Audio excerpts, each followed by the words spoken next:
আসসালামু আলাইকুম প্রিয় দিনী ভাই ও বোনেরা, আশা করি আল্লাহ তাআলার অশেষ মেহেরবানিতে আপনারা সকলেই ভালো আছেন। আপনাদের অনেক কমেন্ট আসছে কি ইস্তেগফার পড়ার সবচেয়ে গুরুত্বপূর্ণ সময় কোনটি, কখন পড়লে ভালো ফল পাওয়া যায়। তো আজ আমি আপনাকে এমন সময়গুলোর কথা বলবো যেখানে আল্লাহ তাআলা আপনার তওবাও কবুল করে নেন আর আপনার ইস্তেগফারের জারিয়ায় আপনি অনেক সুবিধাও লাভ করতে পারবেন। এখানে আমি একটা কথা ক্লিয়ার করে দিই কি যে কোনো সময় ইস্তেগফারের জন্য উত্তম, কিন্তু আল্লাহ তাআলা কিছু সময় এমন দিয়েছেন যে সময় যদি আপনি ইস্তেগফার বা তওবা করেন তো সেটার রেজাল্ট আপনি আরো উত্তম ভাবে পেতে পারেন। এটা সেই সময় যে সময়ে যদি আপনি ইস্তেগফার করেন তো না শুধু আপনার তওবা কবুল হবে বরং আপনার জীবন বদলে যাবে।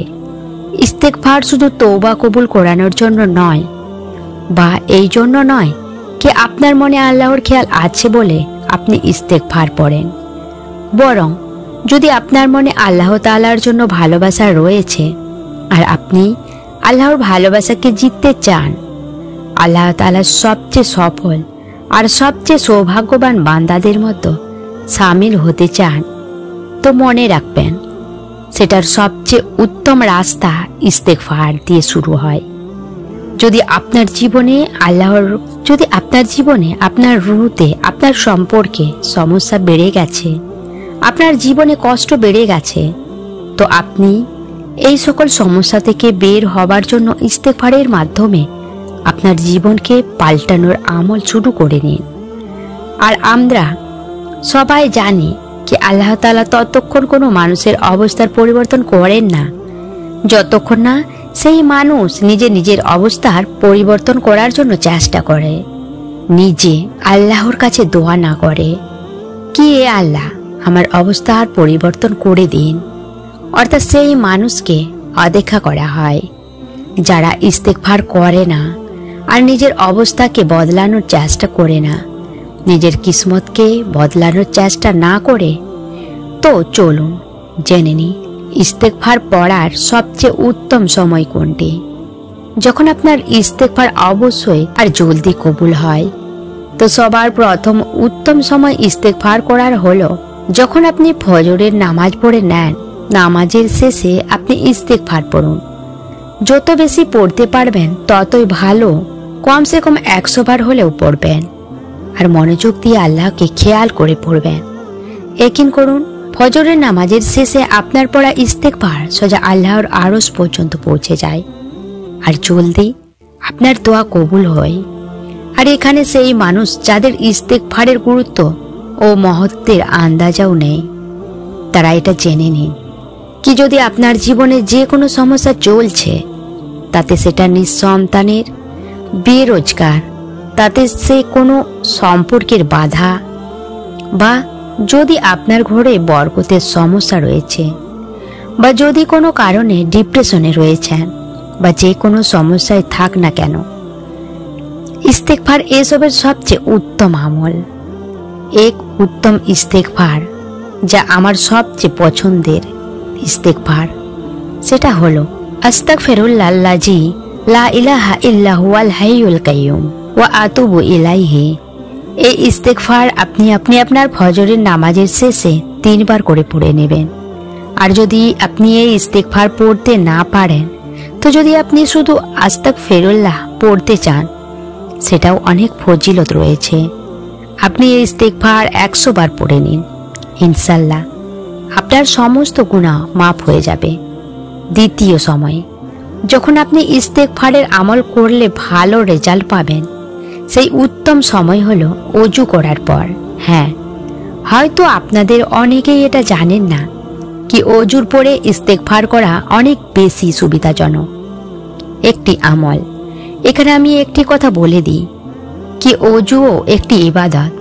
হ্যাঁ, যখন আপনি ওযু করেন তো বুঝে নেবেন আপনি ইবাদতের একটি অংশ সম্পূর্ণ করলেন।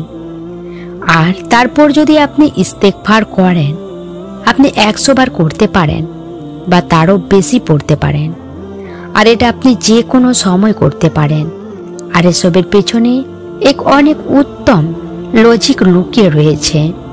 কি ফরজ ইবাদতের পরে ইস্তেগফার করার এত ফজিলত কেন, বা ওযু করার পরে ইস্তেগফার করার এতটা ফজিলত কেন? তো এটার পেছনে যে কারণ রয়েছে, কি অনেক সময় এমন হয় আপনি ইবাদত করার জন্য আমাদের দ্বারা কোনো না কোনো ছোট ছোট ভুল হয়ে যায়। অনেক সময় এমন হয় কি আমরা নামাজে দাঁড়াই আর নামাজ আদায় করার সময় আমাদের ধ্যান এদিক ওদিক হয়ে যায়। হঠাৎ কোনো খারাপ চিন্তা ভাবনা আমাদের মনে চলে আসে।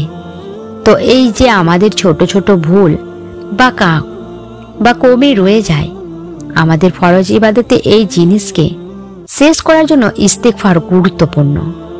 তাই আপনি যে কোনো ফরজ ইবাদতের পরে ইস্তেগফার অবশ্যই পড়ে নেবেন, যাতে বেখেয়ালিতে জানা অজানায় আপনি যে ভুল করেছেন আল্লাহ তাআলা সেগুলোকে ক্ষমা করে দেন আর আমাদের ইবাদতকে সঠিকভাবে কবুল করে নেন। এভাবেই যদি আপনি রোজা অবস্থায় থাকেন তো সেই সময় ইস্তেগফার বেশি বেশি পড়ুন। যখন রোজা খুলে নেবেন তো তারপরেও আপনি ইস্তেগফার করুন। ইস্তেগফারের একটি তাসবিহ করে নিন। যখন আপনি কোনো ভালো কাজ করছেন, হয়তো আপনি সাদকা দিলেন বা কারো জন্য জায়েজ সাহায্য করলেন, আপনি কারো জন্য কোনো কাজকে সহজ করে দিলেন, তো সেই কাজকে সম্পূর্ণ করার পরেও ইস্তেগফার পড়ুন। কেননা যদি আপনি এমন কাজ করেছেন কি আপনি জানেন কি ভালো, যা আল্লাহ পছন্দের কাজ, যেখানে সাদকা চলছে, দান চলছে, যে কোনো জায়েজ সাহায্য চলে আসে, আপনি জানেন যে এই কাজটি আল্লাহ খুব পছন্দ করেন, তো তারপরেও ইস্তেগফার করবেন, তো অবশ্যই আল্লাহ তাআলা আপনার সেই নেক কাজকে কবুল করবেন। আর এটা তো নিশ্চিত কি যখন আপনি কোনো নেকির কাজ করেন তো আপনি আল্লাহ তাআলার নিকট হয়ে যান, এতটাই উত্তম হয়ে যায় কি আপনি সেই সময় ইস্তেগফার করে নেন, অর্থাৎ আপনি আপনার তওবাও কবুল করান আর আপনি আল্লাহর কাছে ক্ষমাও চেয়ে নেন। নিজের গুনাহকে মিটানোর জন্য ইস্তেগফার করলেন। এটার সাথে সাথে আপনি যে জায়েজ দোয়া চাইছেন আল্লাহর কাছে, সেটাকে কবুল করানোরও সেটাই উত্তম তরিকা, সেটাই উত্তম সময়। আর একটি খাস সময় যখন আমরা আল্লাহর অনেক নিকট থাকি, সেই সময় হলো যখন আমাদের কোনো ভুল, কোনো গুনাহ হয়ে যায়। জি হ্যাঁ, এখন আপনি ভাববেন কি সেই সময় আমরা আল্লাহর সবচেয়ে কাছে থাকি? জি হ্যাঁ, যখন আমরা কোনো গুনাহ করি তো আমরা আল্লাহর অনেক কাছেই থাকি। আর সেই সময় যখন আপনার মনে এই খেয়াল আসে কি আমার দ্বারা ভুল বা গুনাহ হয়ে গেছে, তো তখন ইস্তেগফার করা উচিত।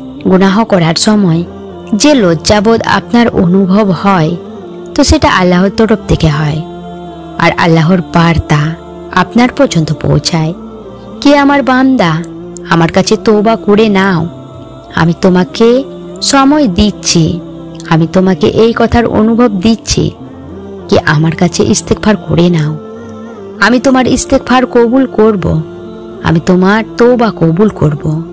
একটা কথা মনে রাখবেন কি যে সকল গুনাহকারী মানুষ সেই পেরেশানি বা সেই লজ্জাবোধ বা ভুলকে ভুল অনুভব করে না, সেই মানুষদের মন ভালো হয়ে যায়। যাদের মন গুনাহ করে মরে গেছে তারা কখনোই লজ্জাবোধ অনুভব করবে না। তাই যদি আপনাকে গুনাহ করার পর লজ্জাবোধ অনুভব হয়, আল্লাহর ভয় জেগে ওঠে, তো সেটা আল্লাহ তাআলা আপনার মন ও মস্তিষ্কে দিয়ে থাকেন। আল্লাহ তখন আপনাকে হেদায়েত দিয়ে থাকেন কি আমার বান্দা, আমার কাছে ইস্তেগফার করে নাও।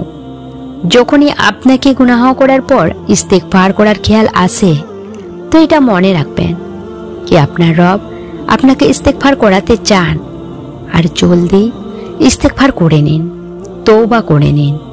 আর নিঃসন্দেহে আমার রব আপনাকে ক্ষমা করে দেবেন।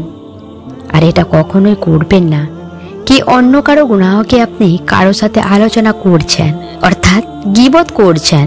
কেননা হতেও পারে কি সেই মানুষের যার গুনাহ নিয়ে আপনি অন্যর সাথে চর্চা করছেন, সেই মানুষের গুনাহ আল্লাহ তাআলা মাফ করে দিয়েছেন। কেন?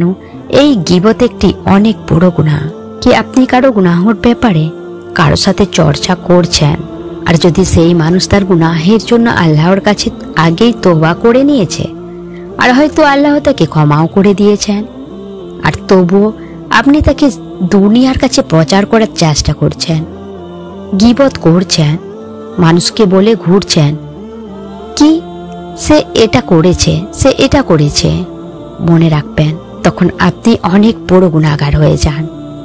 কেননা এটা সম্ভব কি সেই মানুষ তার গুনাহের জন্য ক্ষমা চেয়ে নিয়েছেন আর আল্লাহ তাকে ক্ষমা করে দিয়েছেন।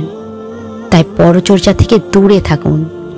আমি আশা করছি কি এই ভিডিওর কথা শোনার পর আপনি ইস্তেগফারের এই যে খাস সময় আছে, এই সময়ে ইস্তেগফার করবেন আর এই মেসেজকে আগেও প্রিয়জনদের সাথে শেয়ার করবেন।